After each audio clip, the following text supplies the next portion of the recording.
జగిత్యాల నవదుర్గ ఆలయం 2వ వార్షికోత్సవ సందర్భంగా ఎమ్మెల్సీ కవిత హాజరై ప్రత్యేక పూజలు చేశారు. జగిత్యాల నవదుర్గ ఆలయం 2వ వార్షికోత్సవ వేడుకల సందర్భంగా మహిళలతో కలిసి కుంకుమ పూజలో ఎమ్మెల్సీ కవిత పాల్గొన్నారు. సాంప్రదాయబద్ధంగా ఆలయ అర్చకులు స్వాగతం పలికారు. ఎంపీ దామోదర్ రావు ఎంపీ ల్యాండ్స్ నుంచి 90 లక్షలు ఆలయ అభివృద్ధి కోసం ఇచ్చారని, జిల్లా పరిషత్ మాజీ చైర్మన్ దావా వసంత సురేష్ మరో 10 లక్షలు ఇచ్చారని తెలిపారు. వానాకాలం పంట సీజన్ మొదలైంది. రైతులకు రైతు భరోసా సహాయం కోసం ఎదురు చూస్తున్నారని చెప్పారు. కాంగ్రెస్ ప్రభుత్వం అధికారంలోకి వచ్చిన తర్వాత ఒకసారి మాత్రమే రైతు భరోసా ఇచ్చింది. అది కూడా 60% మంది రైతులకే ఇచ్చారని, మిగిలిన 40% మందికి ఎప్పుడు ఇస్తారో చెప్పాలని డిమాండ్ చేశారు.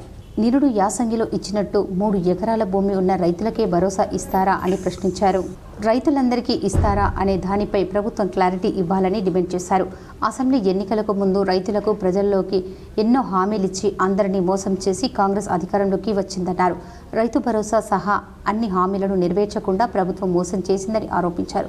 పింఛన్లు పెంచలేదు, మహిళలకు 2500 ఇవ్వలేదు, ఇలా అన్ని హామీలను కాంగ్రెస్ ఎగవేసిందని, హామీల అమలుపై సర్కార్ చేస్తున్న అక్రమాలపై ప్రశ్నిస్తున్నామని తెలిపారు.